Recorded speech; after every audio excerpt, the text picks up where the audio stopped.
Good morning, everybody. Committee will come to order. And I'll strike the last word just for a moment. Those of you that know me know that I have a lot of loves in my life. My family, this committee, my colleagues, and this picture that Mr. Long took, Billy.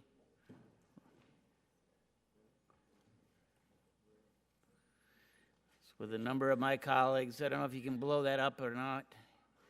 But my Michigan Wolverines, Mr. Billy Long took this picture. I don't know, can you blow that up? Which one is me? Yeah, right. Yeah. That's a Michigan Wolverine hat on that sage buffalo steer head. And those of you, again, that know me know that I live for my Cubbies, and we got, that's my dad being honored as the veteran of the game in August, a World War II vet, Battle of the Bulge. It's against the Giants. That's my daughter, celebrating a good win. And we had some trouble back in 1969. I don't know if you remember the damn Mets. We had a 10-game lead, and so... as a consequence, I have got to wear a Mets hat. Yeah.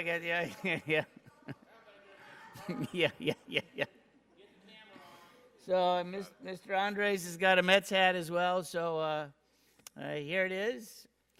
It is now passed on to my colleague so that I can bring my green Cubby hat on too. Fits the room, right? Anyway.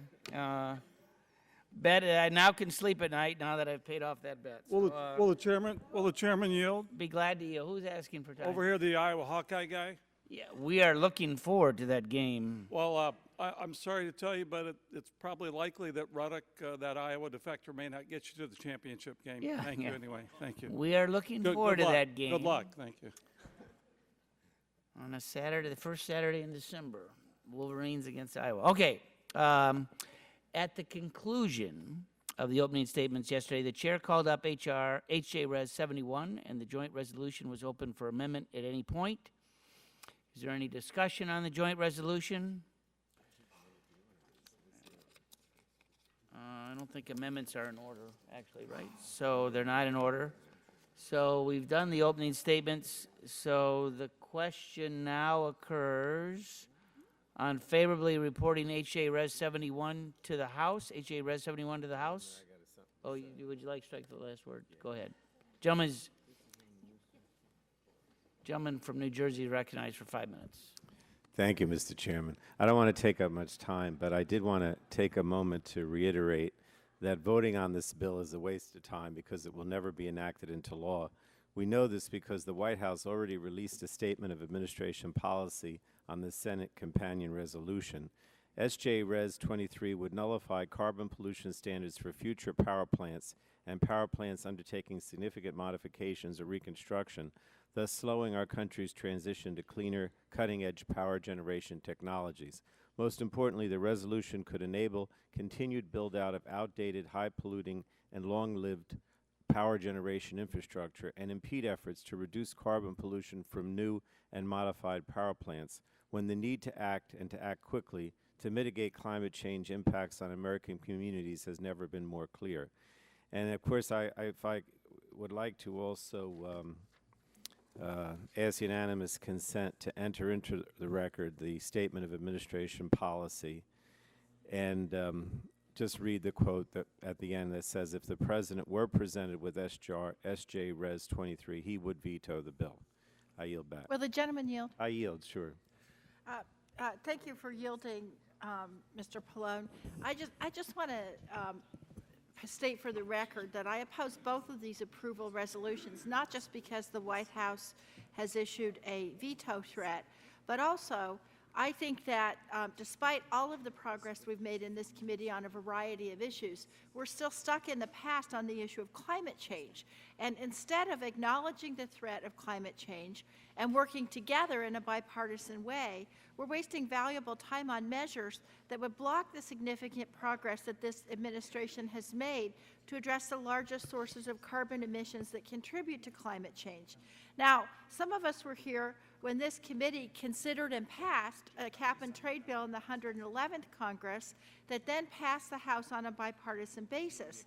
That bill, because it was developed exclusively to confront climate change, would have given the federal government more flexibility to design solutions to address carbon emissions that exist under current law today.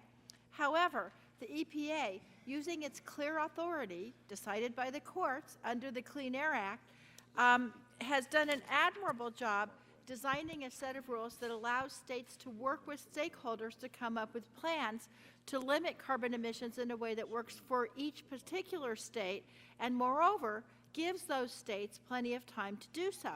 I've been talking to people in my home state of Colorado about discussions that the Colorado Department of Public Health and Environment has started with the stakeholders to develop the plan. You know, the fact is, the American public knows that climate change is real. The American public supports the Clean Power Plan. Business, state, and local governments are all planning around the threat of climate change, and they support the Clean Power Plan. And health groups and environmental advocates believe it'll make a real difference. We shouldn't try to undermine this bill. We should be trying to augment this bill. Now, we still need to do more to protect future generations from the worst effects of climate change. I hope we can come together and begin to develop solutions to address this threat. One of my colleagues on the other side of the aisle recently said in one of our hearings that they now have realized that climate change exists, but they don't really think that it's a big problem.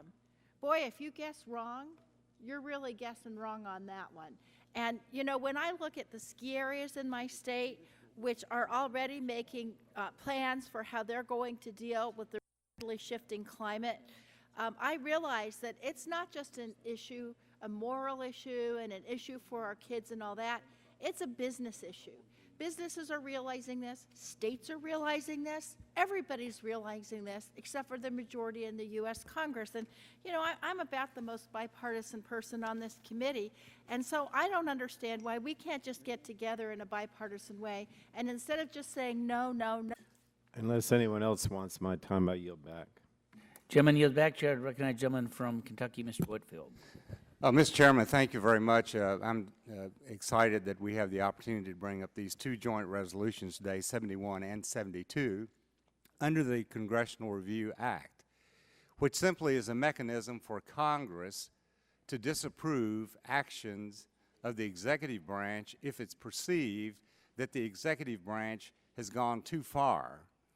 And if there's ever an example of them going too far, it appears to be in this new rule, what I refer to as the new rule, and then the rule on existing plants. I might say that when EPA testified about these rules, both of them, they placed great emphasis on the fact that they were working with the states. They were giving states maximum flexibility, and yet 27 states have now filed suit with a multitude of other entities to stop the existing plant regulation. And 23 states have filed suits with a plethora of other entities to stop the new plant rule. So it's quite clear that the states believe that the president has far exceeded his legal authority, and that's what we believe. Larry Tribe, who taught the president constitutional law at Harvard, sat down there at that table and told us that he viewed these rules as basically tearing up the Constitution. And I might also add that EPA had to change 30 years of legal interpretation on their existing rule so that they could regulate under Section 111D. So this is an opportunity for Congress, and it's not, with all respect to my friend from Colorado, who I have great admiration for, I've enjoyed working with her on Diabetes Caucus and others, this is not just about the majority in the Congress. You've got all these states filing lawsuits. You've got these private entities filing lawsuits. You have legal scholars saying that it's really questionable. And I might add that last night the U.S. Senate voted to approve both of these resolutions. So maybe the president will veto it. But the American people are upset about this because of the unprecedented action being taken, and it's an opportunity for us to simply express the concerns that we have. We all are concerned about climate change, but there are different priorities placed on it. As we've said before, some of us think, and many developing countries think, that they're more concerned about electricity, about clean water, access to health care, a job. So that's all we're saying. I have a great deal of respect and admiration for everyone on the other side, but I think Congress has the responsibility to raise issues when they think that the president and the administration is exceeding their legal authority, and that's the only thing that this resolution is. I would like to yield to the gentleman from Illinois. I want to thank my colleague, and I think this is part of this debate is, does the EPA have the legal authority? We believe the rule goes far beyond the statutory authority of the agency under Section 111B of the Clean Air Act, and that's why 23 states have engaged in litigation on this rule, and as my colleague said, a lot of private sector industries. Also, the assumption is that the EPA asserts that carbon capture and sequestration, which I know a lot about because we were supposed to have the first pilot plant, then we were supposed to have the second pilot plant. They assume that it's been adequately demonstrated in their rule, carbon capture sequestration, and it has not. The plant in Mississippi is billions of dollars over cost. So their assumptions are flawed. Their legal use of the Clean Air Act is flawed, and that's why we should support both these amendments, and I yield back to my colleague from Kentucky. And I yield back as well. Gentleman yields back. The chair would recognize the gentlelady from California, or from California, Ms. Eshoo. Thank you, Mr. Chairman. First of all, thank you for calling the markup today. It is stunning to me how the Congress can be so far behind and on the wrong side of history. The entire world is poised, trying to meet the challenge of what the change of climate has and continues to do around the world. This isn't just a debate about who said what said, who came in and testified. This is setting up a wall so that progress cannot be made. This is a public health issue. This is about the future versus the past. And I'd really welcome the words of Mr. Whitfield when he just said, we're all concerned about climate change. We're all concerned about climate change. Now, in these two resolutions, they would nullify carbon pollution standards for future power plants and power plants undertaking significant modifications or reconstruction. For the life of me, I can't figure out why we would not want to make these changes. Now, maybe someone else should have proposed these things, because if the president has a plan, then there is an automatic reaction that it's horrible because the president is associated with it. But you know what? I mean, rise above all of that. We're talking about our collective future. It's not just Republicans' children and Democrats' children. It's the entirety of our country and the world. And we are, by taking these up and probably passing them, we are associating ourselves with the past. Now, the lobbies against this are amongst the oldest lobbies in our country. It's gas, it's oil, it's all the old guys that have been around Congress for well over 100 years. I understand that, but I haven't heard one constituent of mine, and I wouldn't be elected without independents and Republicans in my district. I'm the very first Democrat in the history of our country to represent my congressional district. They all ask what we are going to do to address what contributes to what is destroying the climate and where we live collectively. So this is much larger than he said, she said. It really is. And so I think that that these two proposals to nullify a clean power plan are not only misguided. I think that they stand as one bookend that represents the past and nothing about our collective future, the protection of our people, the recognition of science, not political. I understand the lineup, but I think that we really, it would really be wonderful if members didn't talk when someone has the floor. I think it's disrespectful. I yield back. On coal for 80 to 85% of our electrical power. I want to speak on behalf of these resolutions, both 71 and 72.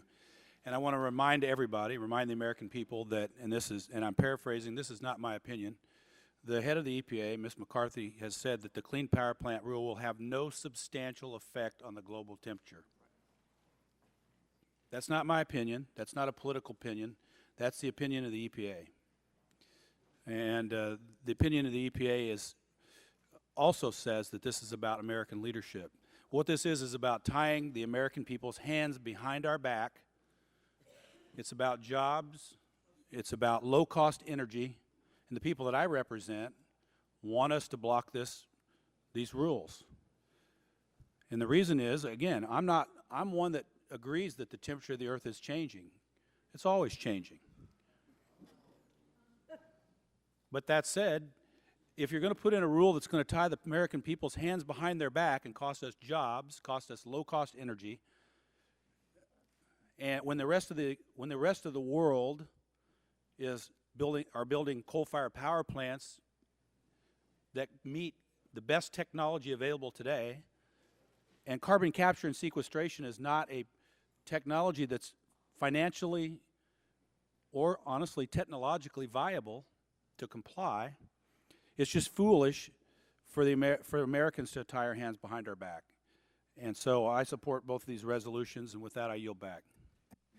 Gentlelady from Illinois, Ms. Chakowski.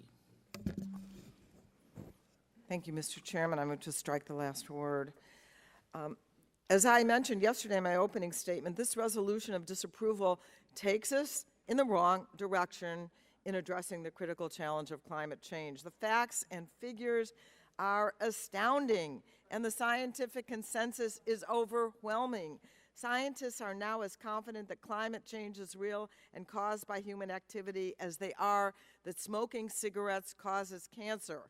The Clean Power Plan is a well-constructed approach to a problem that is becoming more challenging every single day. It will establish the first ever restrictions on emissions from power plants, which are responsible for almost 1/3 of U.S. carbon emissions. Those reductions will prevent 2,700 to 6,600 premature deaths, and 140,000 to 150,000 asthma attacks will be prevented every year. The plan provides flexibility to states working to comply with its requirements, and it ensures that energy bills will go down. Each American family, it's predicted, will save about $85 a year in 2030. So what's not to like? The public and leading organizations around the country representing public health, environment, and consumer interests support the Clean Power Plant. An organization I'm familiar with, the National People's Action, one of our country's best grassroots advocacy organizations, is hand-delivering 20,000 signatures to the EPA urging strong state implementation. And look, as I've often reminded my colleagues, our statements made here today are part of the historical record. Do you really want your children and grandchildren to have to explain to their children and grandchildren why you are a part of the problem rather than a part of the solution? We are, in fact, lucky to have an opportunity in this committee to shape environmental policies that will leave future generations better off. We owe it to our constituents and to our country and to our planet to take advantage of that opportunity. But if my colleagues will not get on board with common sense solutions like the Clean Power Plan, I urge you simply then to get out of the way so the rest of us can do our jobs. And I yield back. Gentlelady yields back. Gentlelady from Florida is recognized. Thank you, Mr. Chairman, and good morning, colleagues. I would like to urge all of you to defeat these joint resolutions. The costs and impacts of the changing climate, the majority is doing the exact opposite here, ignoring the problem. And when you ignore the problem of climate change, what you are in fact doing is heaping huge costs on our neighbors back home and all across the country. Let's go through some of those costs, because oftentimes I hear from the other side, boy, this Clean Power Plan is a costly proposal. Well, let's talk about the cost of the changing climate that we've seen already. Extreme weather events are causing increases in property insurance, homeowners insurance. Remember, a year or two ago, we had a big debate over the rising cost of flood insurance. What we're seeing in Florida, and I know in some of your communities, our local governments are having to respond to address their infrastructure issues at home. Stormwater fees, property taxes having to go into resiliency plans. In my state and many other coastal states, we have to re-nourish the beaches over time. We're going to have to do more of that.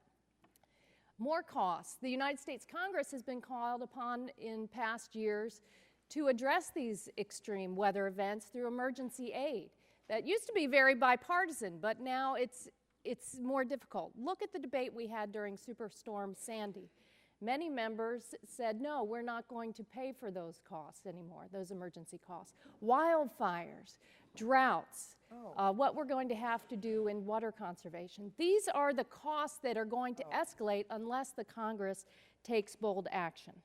We're going to see greater cost in health, the environment, and the economy. Now, fortunately, this Clean Power Plan is very flexible on states. States can come up with their own creative solutions. It's not one size fits all.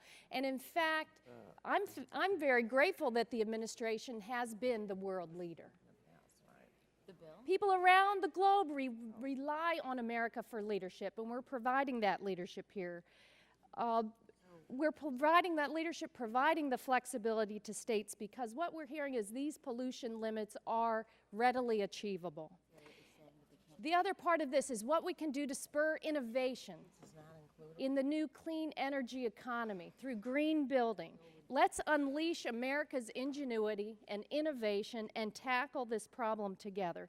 This is America. We can tackle these challenges together, and I urge you to defeat the joint resolutions that really, in the end, simply ignore the impacts of the changing climate. We shouldn't do that in this country.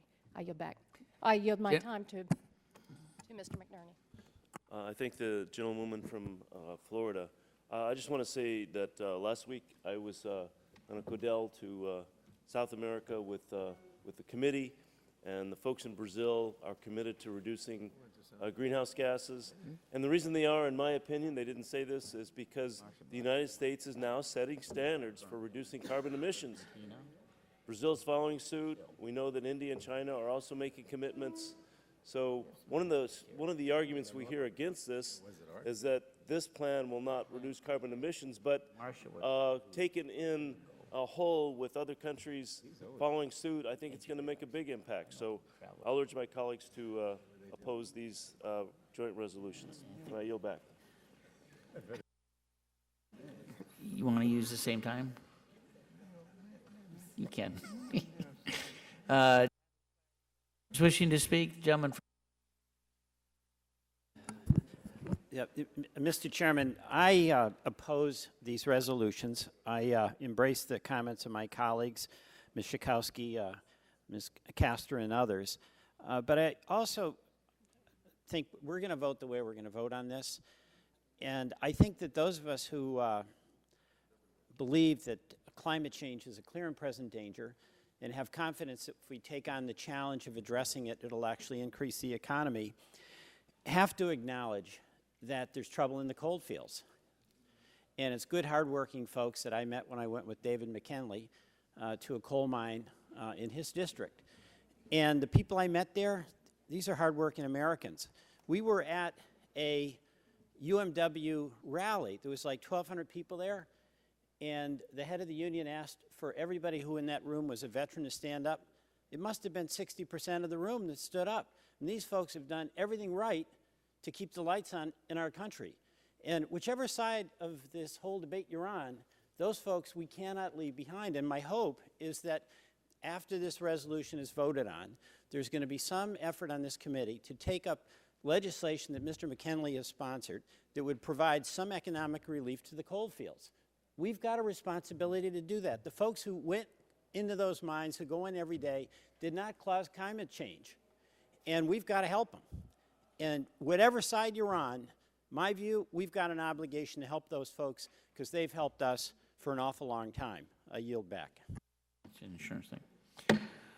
Other members wishing to speak? Seeing none, the question now occurs on favorably reporting HA Res 71 to the House. All those in favor shall signify by... Mr. Whitfield. Mr. Whitfield votes aye. Mr. Shimkus. Mr. Shimkus votes aye. Mr. Pitts. Mr. Pitts votes aye. Mr. Walden. Mr. Murphy. Mr. Murphy votes aye. Mr. Burgess. Mr. Burgess votes aye. Mrs. Blackburn. Mrs. Blackburn votes aye. Mr. Scalise. Mr. Latta. Mr. Latta votes aye.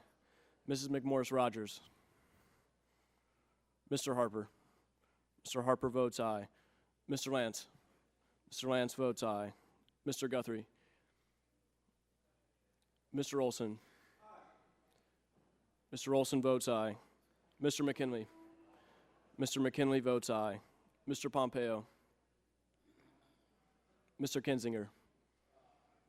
Mr. Kinzinger votes aye. Mr. Griffith. Mr. Griffith votes aye. Mr. Bilrakis. Mr. Bilrakis votes aye. Mr. Johnson.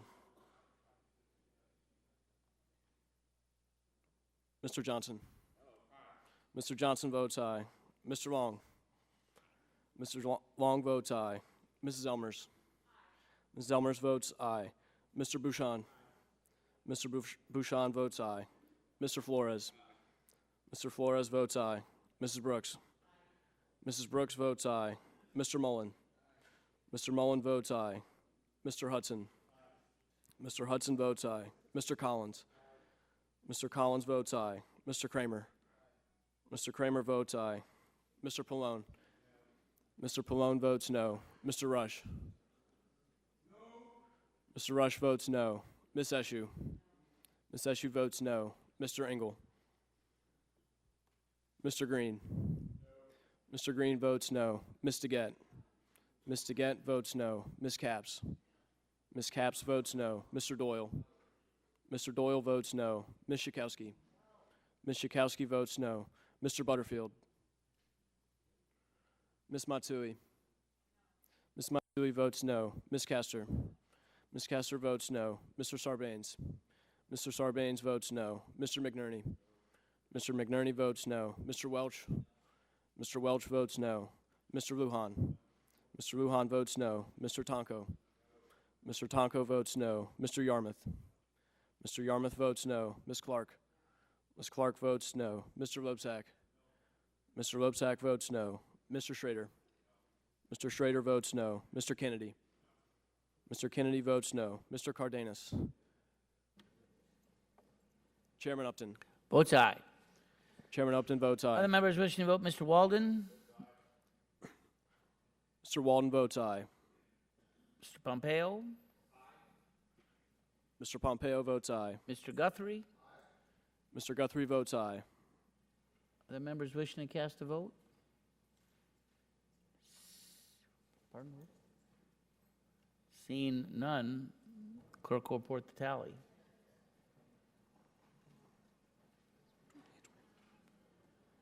Mr. Chairman, on that vote, there were 28 ayes and 21 noes. 28 ayes, 21 noes. The resolution is favorably reported. Clerk will now call up HJ Res 72 and ask the clerk to report. HJ Res 72, providing for congressional disapproval under Chapter 8 of Title 5 United States Code of a rule submitted by the Environmental Protection Agency relating to carbon pollution emission guidelines for existing stationary sources, And electric utility generating units. And without objection, the first reading of the joint resolution is dispensed with, and the joint resolution will be open for amendment at any point, so ordered. Is there any discussion on the joint resolution? Gentleman from New Jersey is recognized for 5 minutes. Thank you, Mr. Chairman. Again, I would reiterate on this resolution of disapproval, again, it is a waste of time. The President has indicated that he would veto it if it was presented as is, and I would like to ask unanimous consent to introduce the statement of Without administration objection. policy. Mr. Chairman, all of us want prosperity and security for America, but we have very different visions of how to get there. Democratic members want to move forward. We want to build the clean energy future right here, right now in America. We know that climate change is harming us today through droughts, fires, floods, storms, and we know that it will endanger our children's future if we don't act. Democrats recognize the threat, and because of the history of the Clean Air Act, we know we can tackle this challenge while growing jobs in the economy. Republicans take a much different approach, choosing to deny the facts about climate change to avoid any meaningful action. We cannot and should not assume that just saying no to acting on climate will cost nothing or make the problem go away. It's said that an ounce of prevention is worth a pound of cure, and that's especially true for the costs of a rapidly changing climate. Today's markup and the overall just say no agenda fit in nicely with the Republicans' approach. These disapproval resolutions would block EPA's critical power plant rules and would effectively prevent coal-fired power plants from ever having to clean up their carbon pollution. And that's a recipe for climate disaster and an abandonment of the Clean Air Act principles we've had in this country for more than 40 years. Weakening the Clean Air Act would just make the climate problem worse. The American people want Congress to come up with solutions, not deny real problems. So I hope my colleagues will join me in recognizing that climate change is real and urgent, and I hope you make it clear that no plan and no action isn't an option. I would yield if any of my colleagues want the time. If not, I yield back, Mr. Chairman. Gentleman yields back. Other members wishing to speak? Seeing gentlelady from California. Thank you, Mr. Chairman. I wish to strike the last word, and I find it disappointing that this is the legislation we are focused on in this committee. In Congress, we are tasked with representing the best interests of our constituents and working toward a safer, more secure future for all Americans.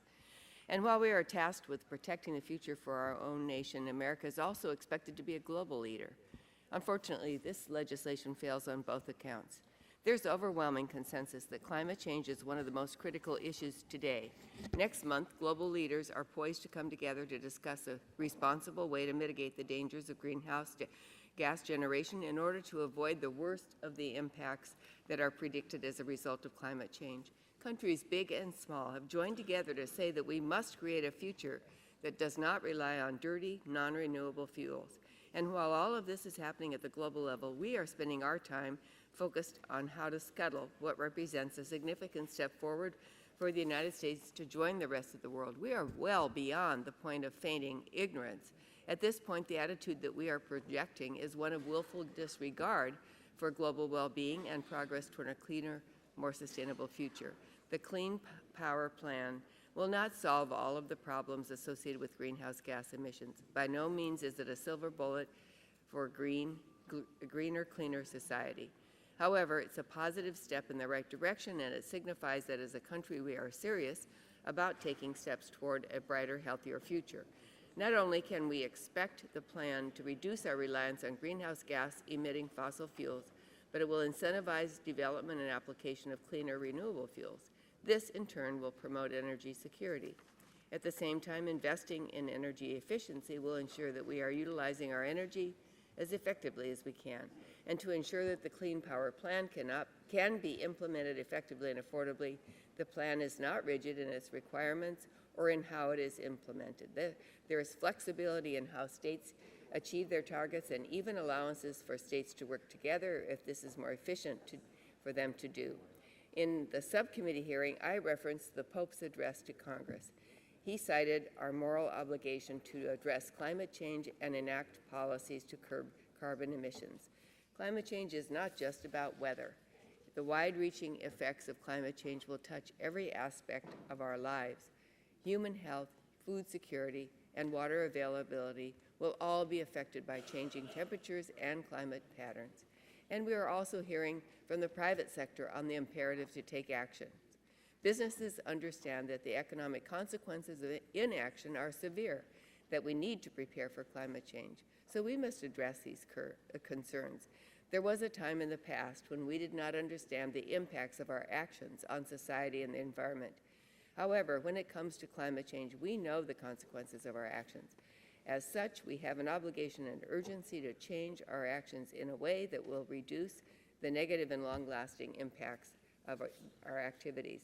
And we can do so in a way that will benefit all Americans and will help reestablish our country as a global leader.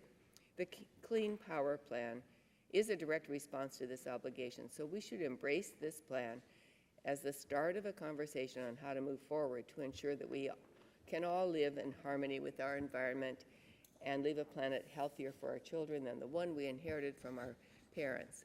This resolution is not just bad policy, but it also does nothing to help us move forward on a path to achieving this goal. I strongly oppose this resolution. I urge my colleagues to join me in voting no, and I yield to my colleague, Mr. Sarbanes. I thank the gentlewoman for yielding. I just wanted to emphasize one point. Obviously, most of our concern today about putting restraints on the EPA's moving forward with this rule is focused on the issue of climate change, recognizing that this is a severe challenge that we face, not just in our country, but that the world faces, and wanting to take constructive, meaningful steps to address climate change. But Representative Capps also alluded to just the basic health issue here. Restraining the Environmental Protection Agency with respect to this particular rule is really limiting the agency's ability to protect our health. The Clean Air Act, the Clean Water Act, all of these major pieces of legislation that have become law originated in concerns about human health, about the health of the American people, about the health of our children. So this isn't just about climate change, which of course has an impact on health in many, many ways, but it goes to the original mission and charter of these agencies that are there to protect human health. And so if you put limits on EPA's ability to move forward with this rule, you're working against protecting the health of the American people. And for that reason, I urge that we oppose this joint resolution. I yield back. Gentleman's time has expired. Other members wishing to speak? Seen none. The question now occurs on favorably reporting HA Res 72 to the House. Roll call vote is requested, so all those in favor will respond aye, and those opposed say no. Clerk will call the roll. Mr. Barton. Mr. Barton votes aye. Mr. Whitfield. Mr. Whitfield votes aye. Mr. Shimkus. Mr. Shimkus votes aye. Mr. Pitts. Mr. Pitts votes aye. Mr. Walden. Mr. Murphy. Mr. Murphy votes aye. Mr. Burgess. Mrs. Blackburn. Mrs. Blackburn votes aye. Mr. Scalise. Mr. Lauda. Mr. Lauda votes aye. Mrs. McMorris Rogers. Mrs. McMorris Rogers votes aye. Mr. Harper. Mr. Harper votes aye. Mr. Lance. Mr. Lance votes aye. Mr. Guthrie. Mr. Guthrie votes aye. Mr. Olson. Mr. McKinley. Mr. McKinley votes aye. Mr. Pompeo. Mr. Pompeo votes aye. Mr. Kinzinger. Mr. Kinzinger votes aye. Mr. Griffith. Mr. Griffith votes aye. Mr. Bilrakis. Mr. Bilrakis votes aye. Mr. Johnson. Mr. Johnson votes aye. Mr. Long. Mr. Long votes aye. Mrs. Elmers. Mrs. Elmers votes aye. Mr. Bouchon. Mr. Bouchon votes aye. Mr. Flores. Mr. Flores votes aye. Mrs. Brooks. Mrs. Brooks votes aye. Mr. Mullen. Mr. Mullen votes aye. Mr. Hudson. Mr. Hudson votes aye. Mr. Collins. Mr. Collins votes aye. Mr. Kramer. Mr. Kramer votes aye. Mr. Pallone. Mr. Pallone votes no. Mr. Rush. Mr. Rush votes no. Ms. Eshoo. Ms. Eshoo votes no. Mr. Engel. Mr. Green. Mr. Green votes no. Ms. DeGette. Ms. DeGette votes no. Ms. Capps. Ms. Capps votes no. Mr. Doyle. Mr. Doyle votes no. Ms. Schakowsky. Ms. Schakowsky votes no. Mr. Butterfield. Ms. Matsui. Ms. Matsui votes no. Ms. Castor. Ms. Castor votes no. Mr. Sarbanes. Mr. Sarbanes votes no. Mr. McNerney. Mr. McNerney votes no. Mr. Welch. Mr. Welch votes no. Mr. Lujan. Mr. Lujan votes no. Mr. Tonko. Mr. Tonko votes no. Mr. Yarmouth. Mr. Yarmouth votes no. Ms. Clark. Ms. Clark votes no. Mr. Loebsack. Mr. Loebsack votes no. Mr. Schrader. Mr. Schrader votes no. Mr. Kennedy. Mr. Kennedy votes no. Mr. Cardenas. Mr. Cardenas votes no. Chairman Upton. Votes aye. Chairman Upton votes aye. Other members wishing to cast a vote, Mr. Walden. Mr. Walden votes aye. Other members? Seeing none, the clerk will report the tally.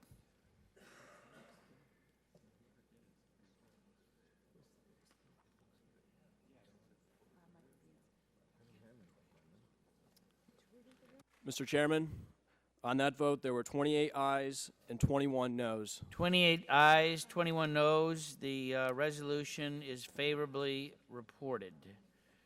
At this time, the chair would call up H.R. 1321 as forwarded by the Subcommittee on Health, May 14th, 2015. Ask the clerk to report.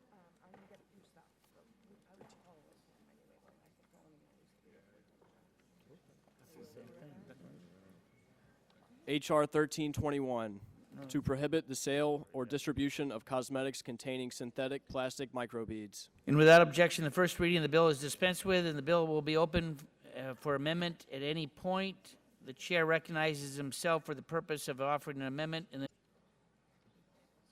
Amendment in the nature of a substitute to H.R. 1321. And without objection, the reading of the amendment is dispensed with, and the chair recognizes himself for 5 minutes in support of the amendment.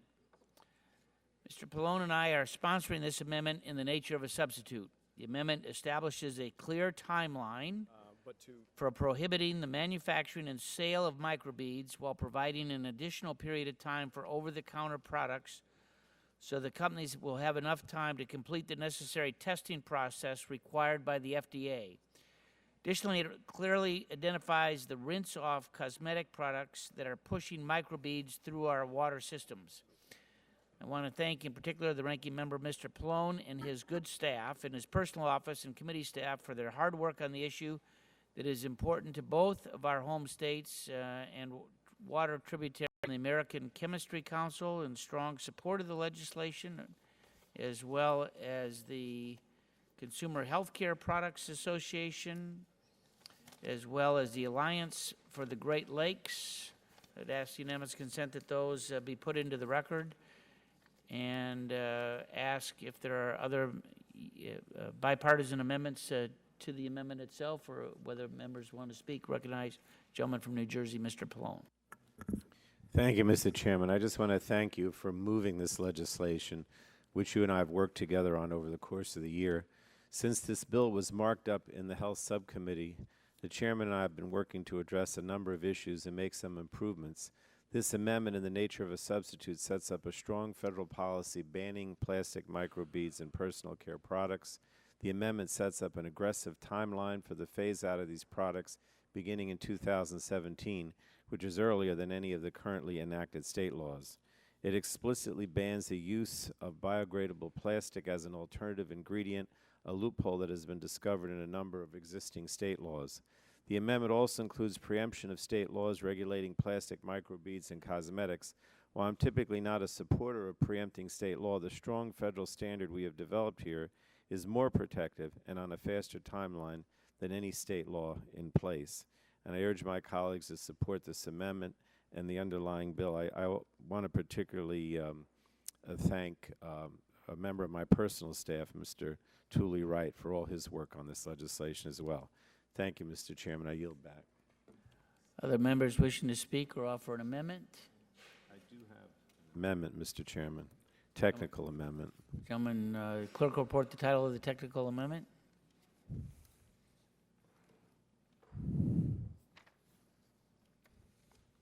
Amendment to the amendment and the nature of a substitute to H.R. 1321. Without objection, the amendment is, text of the amendment is considered as read. Staff will distribute the amendment. Is there a discussion on the amendment? Mr. Chairman, Gentleman from New Jersey. I just want to say this is a technical amendment to clarify the scope of products that we're intending to cover, and I ask my colleagues to vote yes. I yield back. Gentleman yields back. I support the amendment. Are there further members wishing to speak? Seeing none, the vote will occur on the amendment to the amendment in the nature of a substitute. Those in favor of the technical amendment will say aye. Aye. Those opposed say no. Opinion of the chair, the ayes have it. Amendment is agreed to. The question now occurs on the amendment in the nature of the substitute offered by Mr. Upton and Pallone. Those members will say aye that support it will say aye. Aye. Those opposed say no. The amendment in the nature of substitute is approved. The question now occurs on favorably reporting H.R. 1321 as amended to the House. All those in favor will signify by saying aye. Aye. Those opposed say no. Ayes have it, and the bill is favorably reported. Chair now calls up H.R. 3014 as forwarded by the Subcommittee Health on November 4th, 2015, and asks the clerk to report the title. H.R. 3014, to amend the Controlled Substances Act to authorize physicians pursuant to an agreement with the Attorney General to transport controlled substances from a practice setting to another practice setting or to a disaster area. Without objection, the first reading of the bill is dispensed with. The bill will be open for amendment at any point. Are there any bipartisan amendments to the bill? Seeing none, are there any amendments to the bill? Seeing none, the question now occurs on favorably reporting H.R. 3014 to the House. All those in favor so signify by saying aye. Aye. Those opposed say no. Ayes appear to have it. The ayes have it, and the bill is favorably reported. Chair now calls up H.R. 2017, as forwarded by the Subcommittee on Health on November 4th. Ask the clerk to report. H.R. 2017, to amend the Federal Food, Drug, and Cosmetic Act to improve and clarify certain disclosure requirements for restaurants and similar retail food establishments, and to amend the authority to bring proceedings under Section 403A.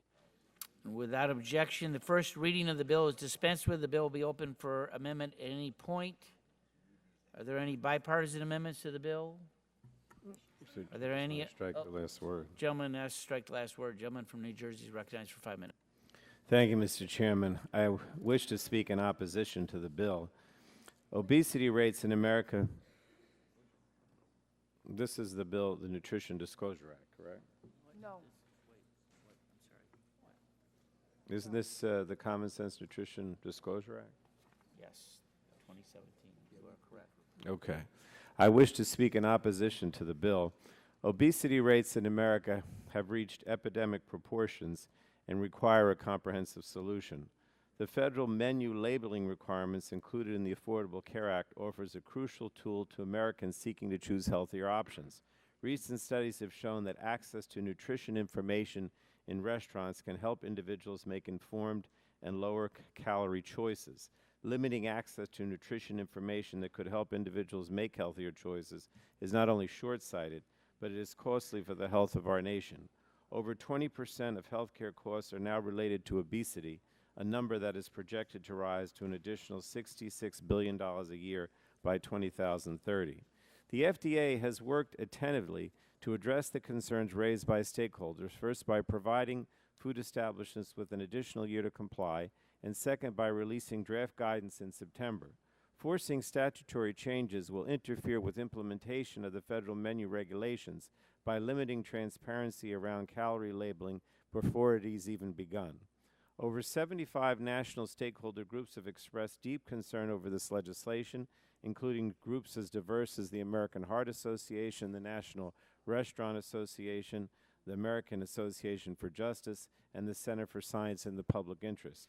And I believe, Mr. Chairman, that any further concerns would be better addressed with FDA as they work to finalize the guidance rather than through legislation that will undermine the public health goal of providing clear, consistent calorie information to consumers. I have no reason to believe that the agency will not continue to work with stakeholders as they have done since federal menu labeling requirements were signed into law to address their concerns. So, Mr. Chairman, I just want to say I have a number of concerns with the legislative proposal. First, the legislation would allow restaurants and retail food establishments to decide serving sizes, which could create inconsistencies between establishments and cause confusion for calorie counting consumers. H.R. 2017 would also allow retail food establishments that receive the majority of their orders online to provide only such information remotely, denying consumers who walk in to purchase an item access to calorie information. And access to calorie information should not depend on where a consumer purchases food. It should be available at all points of purchase.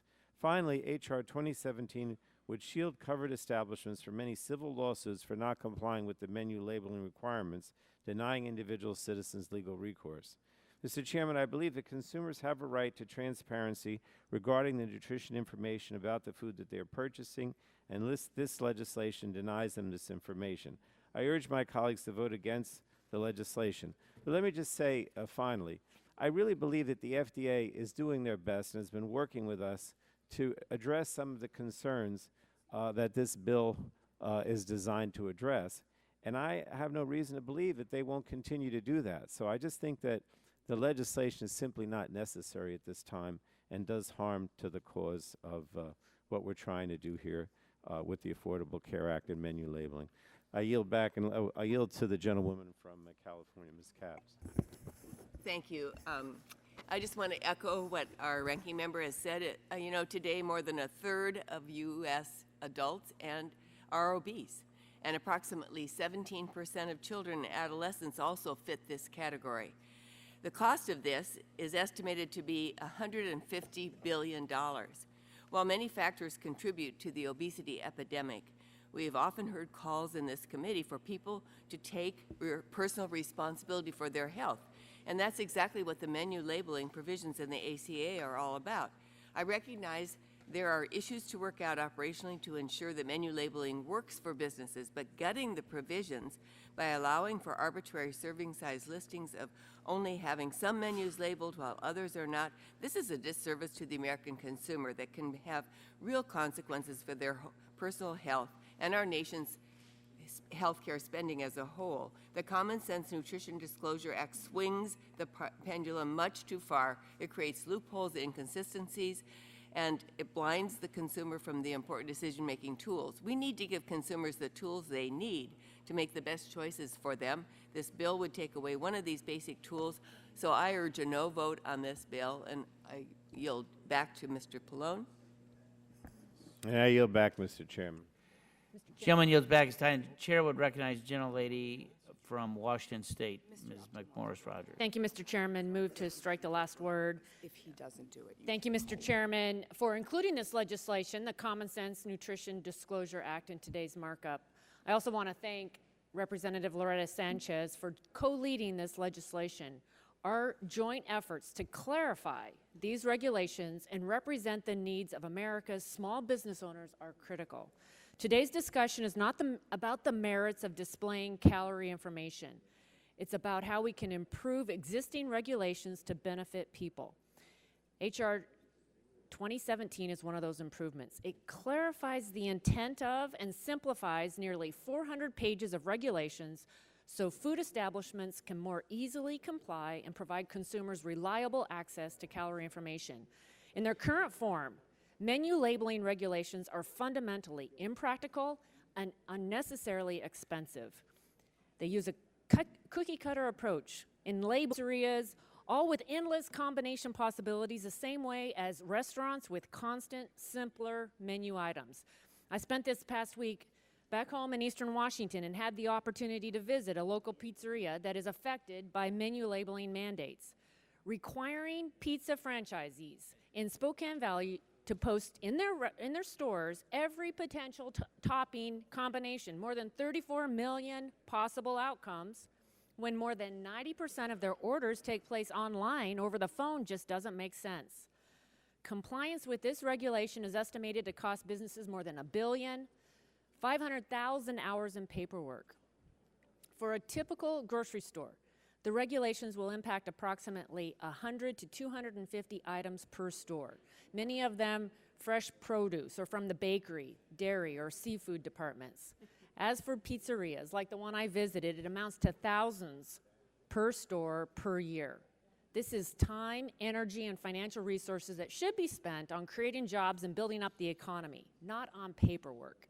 And that's why, with the input of stakeholders and my colleagues, we've introduced HR 2017.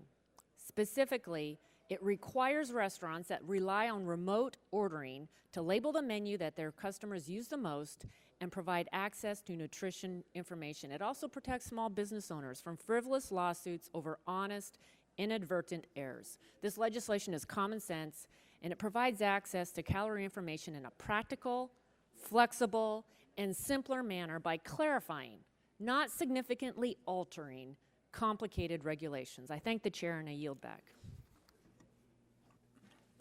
Gentlelady yields back. Other members wishing to speak on the amendment?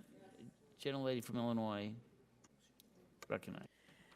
Thank you, Mr. Chairman. I speak in opposition to the Common Sense Nutrition Disclosure Act. As someone who has worked on food labeling for a very long time, actually working with a consumer group in 1970 that succeeded in getting expiration dates on food in the supermarket for the very first time and across the country. So you've heard at a time when 78 million adult Americans are obese, we shouldn't be undermining efforts to educate. That's what we're doing here, educating consumers, not forcing them, educating them about nutritional value, including calorie information of the foods they eat. Moreover, the estimated annual cost of obesity in the United States is about $150 billion, and we ought to be embracing efforts to reduce this enormous cost to our healthcare system. Much of the concern surrounding this bill is related to how to display nutritional information for pizza. So I took the liberty of creating a template. We've heard about the millions, tens of millions of possible combinations. So this mock-up, which only took a few minutes to put together, is available free of charge. Any pizza establishment that would like to use it could easily copy it, especially to the American pizza community, because this bill only refers to franchises that have 20 or more stores. And so here it is. It easily shows. It shows how easy it is to display the caloric information in a standardized way using a slice of pizza as the serving size. I challenge anyone who has had less than one slice of pizza. So that would be the standard size, one slice of cheese pizza. It may be different calories. I just made up the calories. Okay, and then you add on what sausage would be, what mushrooms would be, what onions would be, and one could easily calculate and maybe make reasonable choices about what you want on top of your one slice of pizza. So nothing, but the legislation that we have says nothing is required in the establishment. Nothing is required on the takeout, the carry-out menu. And there's only one place that this calorie information is required in the legislation that we are considering right now. Again, I want to emphasize that those of you, I like to call them mostly guys, who don't care about how many calories are in your pizza, feel free. But for women and others who are concerned about their calorie count, this would be very helpful and ought to be available. Pizza is undeniably one of the most common menu items in America. I love it myself. On any given day, 1 out of 8 Americans eat pizza. And CNN Money reported that millennials spend more money on pizza than any other single item of any sort. Chicago is well known for its pizza, but whether or not it's superior to New York pizza is a debate for another day. And given the popularity of this food item, I think it is critical that we provide consumers with the accompanying nutritional, including caloric information. I support the FDA guidelines and agree with our ranking member that we can work together on those to find the most appropriate and useful caloric and nutritional information and provide the sufficient time to comply. So I offer this as a better solution and urge my colleagues to vote no. Thank you. I yield back. Mr. Chairman, Gentleman from New Jersey. can I ask unanimous consent that the gentlewoman's chart be entered into the record? Without objection. Yeah, reduce. Yeah, Is that one slice or two Yeah, charts? yeah. Is that one slice or two? with extra cheese. Chair would recognize the gentleman from Ohio, Mr. Latta. Strike the last word. Thank you, Mr. Chairman. Move to strike the last word, and I yield to the gentlelady from Washington State. Thank you very much. And as a woman and someone who does appreciate knowing calorie counts, I would encourage you to support legislation that's going to actually provide accurate information. The lady from Illinois just shared this poster board, and she's suggesting how easy it is to comply and why this legislation is unnecessary. Unfortunately, the mock-up does not come close to complying with FDA's final rule. For example, it fails to specify that the calories listed for each topping are the calories as added to a single slice. Under FDA's regulations and guidance, the menu must specify that the mushroom, sausage, pepperoni, and onion calories are the calories, quote, as added to the basic preparation of a slice of pizza, with the word add or added spelled out. 2, it improperly uses the plus symbol. FDA has specifically said that's not permitted. 3, it fails to declare calories per slice and per topping for each size of pizza. FDA regulations require that the calories be declared for each size of pizza slice and for each topping as applied to each size. Thus, calories for sausage, for example, must be declared for sausage as added to a small slice, a large slice, or any other slice offered for sale, or as arranged from the smallest to the largest using a hyphen. Moreover, if a range is used, the menu must include text specifying that the hyphen represents the smallest and largest calorie amounts for that topping. 4, it misses the statement, 2,000 calories a day is used for general nutrition advice, but calorie needs vary.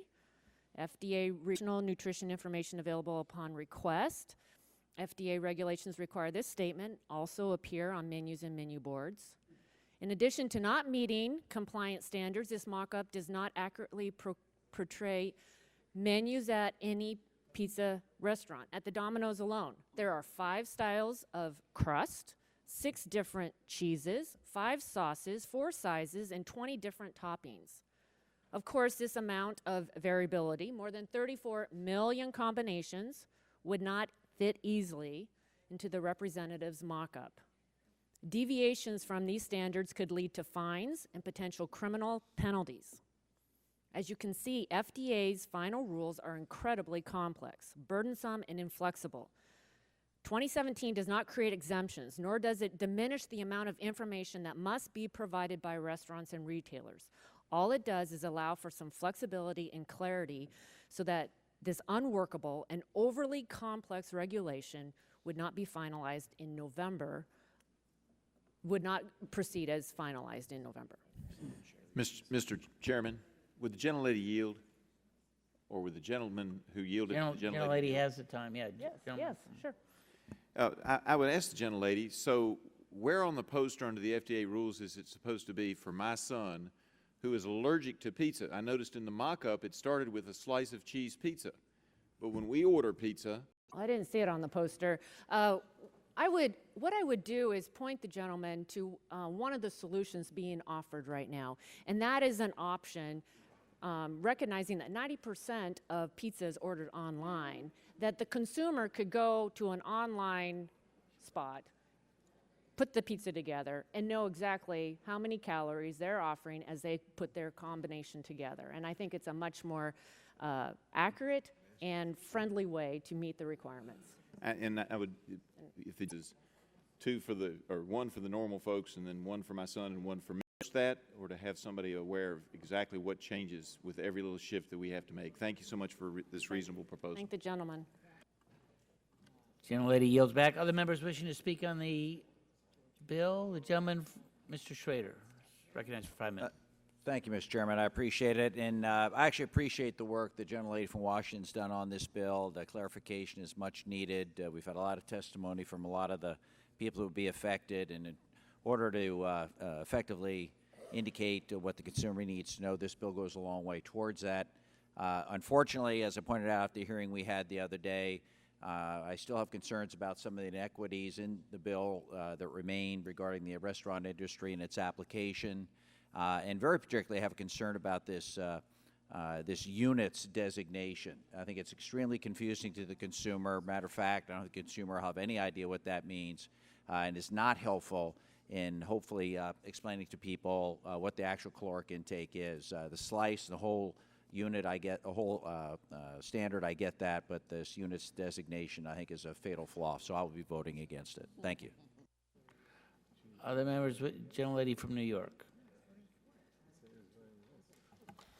Thank you very much, Mr. Chairman. I'd like to move to strike the last word, and I'd like to yield to the gentlelady from Illinois, Ms. Chakowski. Thank you. So since the pizza sellers have to put the information somewhere, are we talking then about somewhere there will be tens of millions of combinations? Clearly, they're going to have to figure out how to convey that information in a simple way. To the gentleman whose son has cheese allergies, we could make the sign clearly could be adapted to plain, meaning nothing, I guess, on it, and that could certainly be an option in presenting it. So it's not really all that complicated. But the point is that somewhere this information is going to have to appear, and I can't imagine that it's going to be like volumes of tens of millions of combinations. All I'm suggesting really with this is that it be reduced to a simple way that people can immediately add up how many calories there are, and in an accessible way, and not perhaps hidden away on a website that you have to find on the retailer's display. So I just think that this is not as hard as it's being made out to be, to make sure that we convey that information. Restaurants who need to do this are opposed to this this legislation, and I would say that we work together with the FDA guidance as a model and go from there. I yield back. Would the lady be willing to yield? You know, it strikes me that we should be welcoming the use of technology and recognizing that legislation is that, for example, what is made available on the web. And I tend to think that this is going to be the future, that when we go into any restaurant in the future, we will be ordering probably on an iPad or some kind of a device, and it will be even easier to comply with meeting this, this regulation. Okay, So why don't we embrace I the do. world in which we live and allow for those kind of options? Okay, reclaiming my time, I absolutely think that having it online and available electronically, but I have to tell you, when I go to Starbucks and I often order a breakfast there, they have hot breakfast now, they have those calories there, and that is very helpful. Right there at the counter for me to make a decision about what I'm going to eat. So I'm saying that at the point of sale, many people are making those decisions right at the moment, and having that information handy, I think is good. If I want to go home and study, then I can before I put in the phone call. But it would also be helpful if the brochure for that restaurant, when it came, had that information, and then the next time I could make other decisions. I'm not excluding any venue for that information, but I do think that having it at point of sale is very useful. Yes. Would the lady yield again? And I yield back. You know, and okay. Are there further amendments to the bill? Gentleman from North Carolina. Thank you, Mr. Chairman. I have an amendment. Amendment Committee print of H.R. 2017 offered by Mr. Butterfield of North Carolina. And the staff will distribute the amendment. It will be considered as read, and the gentleman is recognized for 5 minutes in support of his amendment. Thank you. Thank you very much, Mr. Chairman. Mr. Chairman, let me just begin by saying that I am in vast support of the bill that's been offered by the gentlelady, but I just have an amendment that I want us to have a little debate on. It concerns Section 3 of the bill. Many of my colleagues are supportive of this bill on both sides of the aisle. This bill certainly has benefits for small business and can even improve clarity for businesses and consumers alike. But as one who has love for the law and respect for our judicial system, since I served 30 years in a courtroom, I have concerns with Section 3. Section 3 eliminates all private causes of action against businesses who violate labeling provisions on both the federal and state laws. Following the law deserves the opportunity to seek relief in a court of law. That right is a foundation of our justice system. You may say that there are frivolous lawsuits that abound every day in courtrooms across the country, and that is overrated, because there are rules in the judicial system, rules in the rules of civil procedure that forbid frivolous lawsuits. So my amendment simply strikes Section 3 of the bill, leaving the rest of the bill unchanged. Section 3 is problematic because it blocks the ability of consumers to seek relief from those who do not abide by the law. I have concerns with Section 3 because I believe the legislation will preempt civil litigation for violations of this federal law, as well as any state laws that may exist. I have historically supported federal preemption when it is appropriate, meaning that the federal preemption replaces weaker or inconsistent state laws and regulations. However, this is not the case here, as the bill, as it's currently drafted, eliminates all remedies for a consumer who has been harmed. I'm concerned that Section 3 can be seen as weakening consumer protections under the law. I believe there are significant improvements that can be made with regard to menu labeling requirements. For that reason, I'm interested in this legislation, and I will vote for it, but believe we must preserve the right of individuals to seek relief against businesses that violate the law. For that reason, I urge my colleagues to support my amendment. I yield back. Gentleman yields back. I'll strike the last word. I might just say to the gentleman, we've had a pretty good practice the last year and a half of sharing amendments on both sides within a 2-hour notice, so that both sides know what's coming, can be prepared for it. I know it's a rather short amendment, one line, but it was only presented to the desk 10 or 15 minutes ago versus... Would the gentleman yield?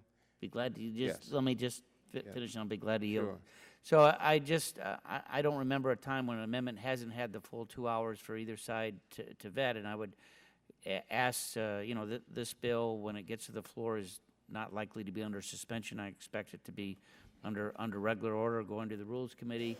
Speaker Ryan has made it pretty clear, based on the highway bill, that even if a bill passes 51-0 in a committee, It's going to be open for germane amendments, of which this would be. And I would just ask the gentleman, knowing that he didn't comply with the normal 2 hours, that he might consider withdrawing the amendment. I thank you, Mr. Chairman, for that, and certainly I understand the 2-hour requirement, but the last 10 days have been sort of unusual. We were out all last week and kind of out of place doing our Veterans Day work, and getting back in town this week, it has been a little difficult to get it correctly done. I apologize for that, but I will withdraw the amendment and offer it on the House floor. Okay. Yes. Thank you. Thank you. So does the gentleman ask unanimous consent to withdraw the amendment? Yes, I ask unanimous consent to withdraw the amendment. Without objection, the amendment is withdrawn. Are there further amendments to the bill? And I thank the gentleman. Are there further amendments to the bill? Seen none. The gentleman, yes. Mr. Chairman, I don't have an amendment, just a couple of questions. If I may. Strike the last word. Mr. Chairman, move to strike the last word. To the bill author, if you wouldn't mind maybe giving some guidance to the staff. If a restaurant has a slate of ingredients that they're putting into their dish, or pizzeria, whatever it may be, and they order some food from their food supplier, and the food supplier runs out of one of the ingredients, so the restaurant or the entrepreneur or the owner would substitute an ingredient, and then that would come into the mix, and the calorie counts are different, or things change dramatically. Would that prompt everything to be changed? And I would yield to the response. Thank you. I appreciate the gentleman asking that question. I think that goes to the one of the big concerns with the regulations as they are currently written. As you think about a deli, for example, in a grocery store, it's common that they may not have the same items every day prepared the same way. And to think about having to change your menu every time, it gets to be pretty complicated and excessive. And so I think there needs to be some reasonableness put into how this is implemented. And so I guess,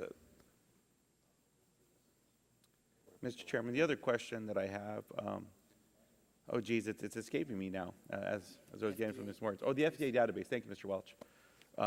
Peter, he reminds me. So is there an FDA database or a database that all restaurants or all food makers would use to go to one place so that if you are using a cup of flour in your recipe or 5 ounces of chicken in your recipe, that you go to one place to get the calorie counts that then would move back, or is everyone to find out whatever calorie counts are different? So if I use MyFitnessPal on my phone, depending on who's pre-filled the database that I'm pulling from, I can put 3 ounces of chicken, white breast meat, and I can get different calorie counts that vary coming from different places, including some from USDA.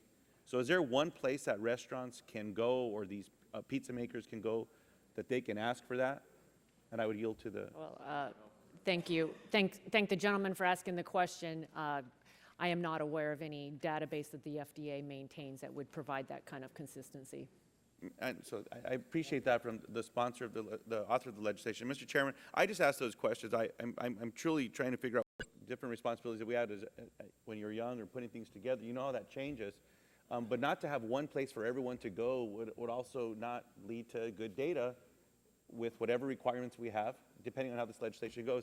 And I think that may be something that we should try to work on in addition to the underlying legislation. But I appreciate the author of legislation answering those questions for me. Thank you.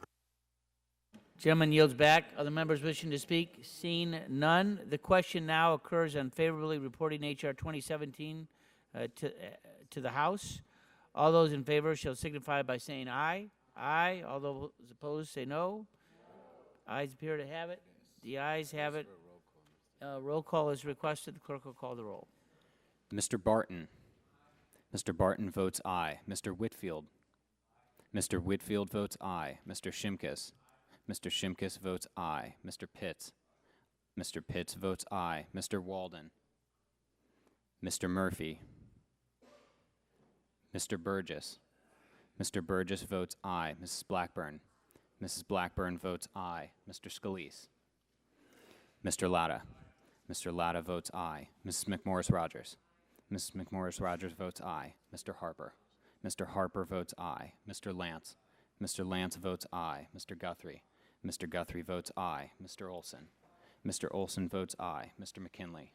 Mr. McKinley votes aye. Mr. Pompeo. Mr. Kinzinger. Mr. Kinzinger votes aye. Mr. Griffith. Mr. Griffith votes aye. Mr. Bilrakis. Mr. Bilrakis votes aye. Mr. Johnson. Mr. Johnson votes aye. Mr. Long. Mr. Long votes aye. Mrs. Elmers. Mrs. Elmers votes aye. Mr. Bouchon. Mr. Bouchon votes aye. Mr. Flores. Mr. Flores votes aye. Mrs. Brooks. Mrs. Brooks votes aye. Mr. Mullen. Mr. Mullen votes aye. Mr. Hudson. Mr. Hudson votes aye. Mr. Collins. Mr. Collins votes aye. Mr. Kramer. Mr. Pallone. Mr. Pallone votes no. Mr. Rush. Miss Eshoo. Miss Eshoo votes no. Mr. Engel. Mr. Green. Mr. Green votes no. Ms. DeGette. Ms. DeGette votes no. Ms. Capps. Ms. Capps votes no. Mr. Doyle. Mr. Doyle votes aye. Ms. Schakowsky. Ms. Schakowsky votes no. Mr. Butterfield. Yes. Mr. Butterfield votes aye. Ms. Matsui. Ms. Matsui votes aye. Mrs. Castor. Ms. Castor votes no. Mr. Sarbanes. Mr. Sarbanes votes no. Mr. McNerney. Mr. McNerney votes no. Mr. Welch. Mr. Welch votes aye. Mr. Lujan. Mr. Lujan votes aye. Mr. Tonko. Mr. Tonko votes aye. Mr. Yarmouth. Ms. Clark. Ms. Clark votes no. Mr. Lobsack. Mr. Lobsack votes no. Mr. Schrader. Mr. Schrader votes no. Mr. Kennedy. Mr. Kennedy votes aye. Mr. Cardenas. Mr. Cardenas votes aye. Chairman Upton. Votes aye. Chairman Upton votes aye. Other members wishing to vote? Mr. Pompeo. Mr. Pompeo votes aye. Mr. Rush. Mr. Rush votes aye. Mr. Yarmouth. Mr. Yarmouth is present. Other members wishing to cast a vote? Seeing none, clerk will report the tally.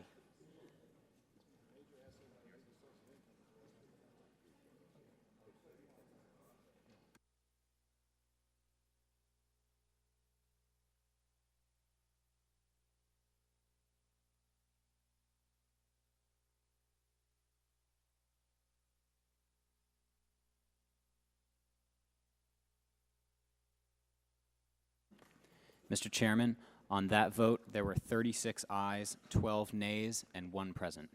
36 ayes, 12 nays. H.R. 3716 is forwarded by the Subcommittee on Health November 4th. Ask the clerk to report. H.R. 3716, to amend Title 19 of the Social Security Act to require states to provide to the Secretary of Health and Human Services certain information with respect to provider terminations and for other purposes. Without objection, the first reading of the bill is dispensed with. Mr. Chairman? Just wait 1 second. And the bill will be open for amendment at any point, and the chair would now recognize Dr. Bouchon for the purpose of offering an amendment in the nature of a substitute, and the clerk will report the amendment. Amendment in the nature of a substitute to the committee print of H.R. 3716 offered by Mr. Bouchon of Indiana. And without objection, the reading of the amendment is dispensed with, and the chair recognizes Mr. Bouchon for 5 minutes in support of his amendment. Thank you, Mr. Chairman. This amendment is in the nature of a substitute, makes technical changes in line with recommendations from CMS. The ensuring terminated providers are removed from the Medicaid and CHIP Act is a straightforward Go ahead. is a straightforward and common sense piece of legislation. It addresses issues raised in a recent report from the Health and Human Services Office of the participating in Medicaid and CHIP programs in other states. Fixing this problem is important to protect millions of vulnerable patients who rely on the Medicaid program. Initial estimates indicate H.R. 3716 will save taxpayers tens of millions of dollars over 10 years. It seeks to hold accountable bad actors in the Medicaid and CHIP programs and safeguard taxpayers from unnecessary exposure. Among its provisions, the bill requires CMS to include state-reported provider terminations and Medicare provider terminations in its termination notification database or equivalent system within 21 business days, and requires CMS to develop a uniform terminology for classifying the reasons for provider terminations. These provisions streamline communication between agencies at the state and federal level, allowing for a more efficient and cost-effective government. I'm proud to sponsor this bipartisan legislation with my colleagues Mr. Butterfield and Mr. Welch, and I look forward to its swift passage. Moving forward, I look forward to continuing to work with CMS and states as we prepare this bill not only for the floor, but then the Senate, and after that, the President's desk. Lastly, I want to thank the committee staff and my staff for their hard work on this bill. Thank you, Mr. Chairman, for holding this markup, and I yield back. Gentleman yields back. Other members wishing to speak on the amendment in the nature of a substitute, Chair would recognize the gentleman from North Carolina, Mr. Butterfield. Mr. Chairman, I move to strike the last word. Without objection.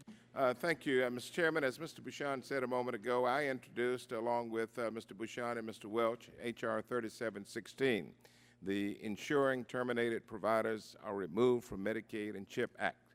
My legislation, Mr. Chairman, importantly ensures that Medicaid providers terminated for cause in one state are unable to move to another state and continue their operations. My bill is based on recommendations from two HHS and CMS Office of Inspector General reports. The benefits of Medicaid cannot be overstated. We have had that debate many times. More than 72 million Americans rely on this program.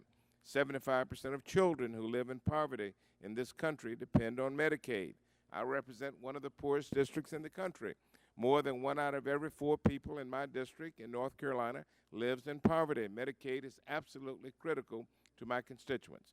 My bipartisan legislation, our bipartisan legislation, is important in guaranteeing we are making the best use of Medicaid funds, and I urge my colleagues to support it. Thank you for time. I yield back. Chairman yields back. Other members wishing to speak on the amendment in the nature of a substitute, gentleman from Vermont. Well, just very briefly, I want to thank Dr. Bouchon. He's got real-world experience in the program. He and Mr. Butterfield understand the importance of the Medicaid program, and they also understand the importance of doing everything that we possibly can to avoid taxpayers getting ripped off and then giving health care a bad name. This legislation is practical, and it increases the responsibility of states to address this and CMS to address it. It's going to save money and I think enhance the credibility of the Medicaid program. So Dr. Bouchon and Mr. Butterfield, thank you very much for bringing this legislation forward. So are there, gentleman yields back, are there any bipartisan amendments? If there is no further discussion, the vote occurs on the amendment in the nature of a substitute. All those in favor will say aye. Aye. All those opposed say no. In the opinion of the chair, the ayes have it. The amendment in the nature is agreed to. Aye. All those opposed say no. In the opinion of the chair, the ayes have it, and the bill is favorably reported.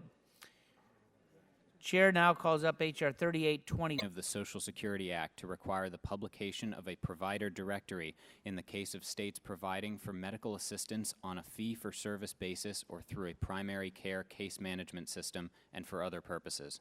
Without objection, the first reading of the bill is dispensed with. The bill will be open for amendment at any point. The chair now recognizes Mr. Collins for the purpose of offering an amendment in the nature of a substitute, and the clerk will report that amendment. Amendment in the nature of a substitute to the committee print of H.R. 3821, offered by Mr. Collins of New York. And without objection, the reading of the amendment is dispensed with. The chair recognizes Mr. Collins for 5 minutes in support of his amendment. Thank you, Mr. Chairman. This amendment is in the nature of a substitute, incorporating technical changes from CMS as well as the Office of Legislative Counsel. The underlying bill, H.R. 3821, the Medicaid Directory of Caregivers, or Medicaid DOC Act, is the bipartisan product of government accountability studies, committee hearings, and discussions with constituents, state Medicaid directors, and CMS.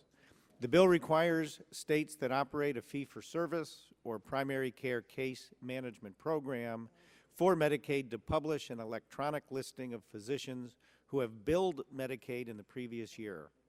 The purpose of the bill is to provide beneficiaries with an easily accessible online directory so they can find a doctor who will treat them. I would like to thank my friend Mr. Taco for making this a bipartisan initiative and for all his input throughout the committee process. I'd also like to thank Chairman Upton, Ranking Member Pallone, Chairman Pitts, and Ranking Member Green for their support of this initiative, as well as the committee staff who worked to get this legislation to where it is today. I urge my colleagues to support this common sense, beneficiary-friendly bill, and I yield back. Gentleman yields back. Other members wishing to speak? Chair would recognize the gentleman from New York, Mr. Tomko. Thank you, Mr. Chair. I move to strike the last word.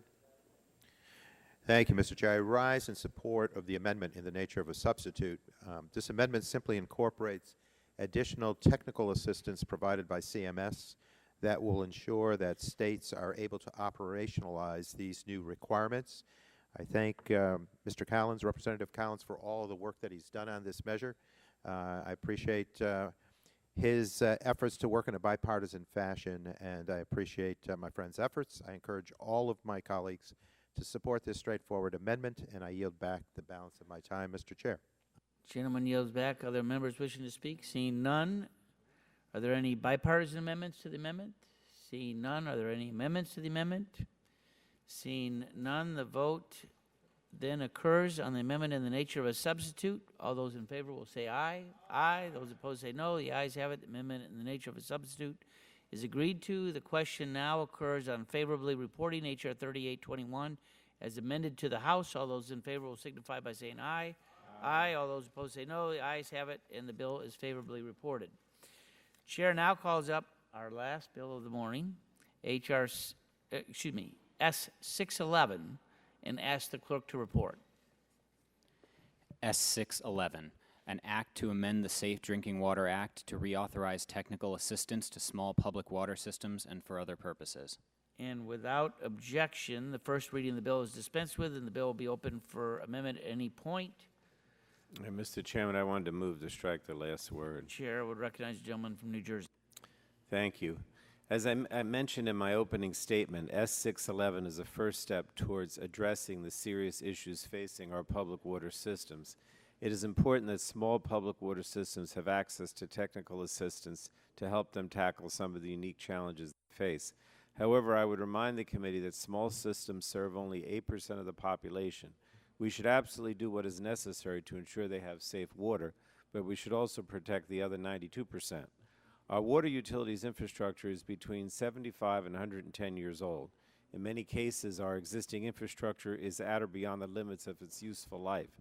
Every time EPA has assessed our drinking water infrastructure needs, it has gone up significantly, and that's because our infrastructure is failing faster than it's being replaced. Congress, Mr. Chairman, has underfunded critical infrastructure improvements which are undermining our efforts to deliver safe, clean drinking water at home and at businesses. Ironically, this underinvestment is costing us more money as public water systems are forced to respond to emergency situations when water mains fail. And rather than receiving rates for delivering treated water, utilities are spending money on treatment only to have treated water leaking from their systems. In addition, public water systems must address changes to water quality and quantity due to pollution problems with source waters, increased competition for water supplies, and climate change. Delaying action due to funding shortfalls will not make these problems go away. We're just delaying the inevitable and allowing this issue to become more overwhelming, and the costs and risks to public health will only increase. I think it's imperative that this committee take on the important task of reauthorizing the Drinking Water State Revolving Fund, or SRF, which will help protect public health, create jobs, and boost the economy, things I believe we can all agree are vital. The technical assistance piece in today's bill, while important, accounts for less than 2% of the SRF. We should not lose sight of the bigger picture here. If we really want to ensure that public water systems, including small and rural systems, are providing safe and affordable water, we should reauthorize the whole SRF, not just the technical assistance piece. I plan to vote for S611. I expect a favorable vote today and probably on the House floor, and it will likely be signed by the President. That's a good step, and I welcome it, and I congratulate Mr. Tonko and Mr. Harper for their continued hard work on this issue. However, I hope we can work in a bipartisan manner on the SRF reauthorization and other drinking water-related legislation in the near future. It's a priority for me, and I assure you it's a priority for the American public. I yield back the balance of my time. Gentleman yields back his time. Are there any amendments, any bipartisan amendments to the bill? Mr. Chair. Chair would recognize the gentleman from New York. Yes, Mr. Chair. I move to strike the last word. Thank you, Mr. Chair. I simply want to associate myself with the ranking member's remarks. I also hope that with the passage of S611, we will move on for your work, your hard work on this legislation, and I urge members to support this bill with the hopes of getting even greater work done. With that, I yield back. Chairman yields back. So are there any bipartisan amendments to the bill? Any amendments to the bill? Seeing none. Question now occurs on favorably reporting S-611 to the House. All those in favor shall signify by saying aye. Aye. All those opposed say no. The ayes appear to have it. The ayes have it. Bill is favorably reported, and without objection, staff is authorized to make technical and conforming changes to the legislation approved by the committee today. So ordered, and without objection, the committee stands adjourned. Thank you. Good job, Mr. Chairman.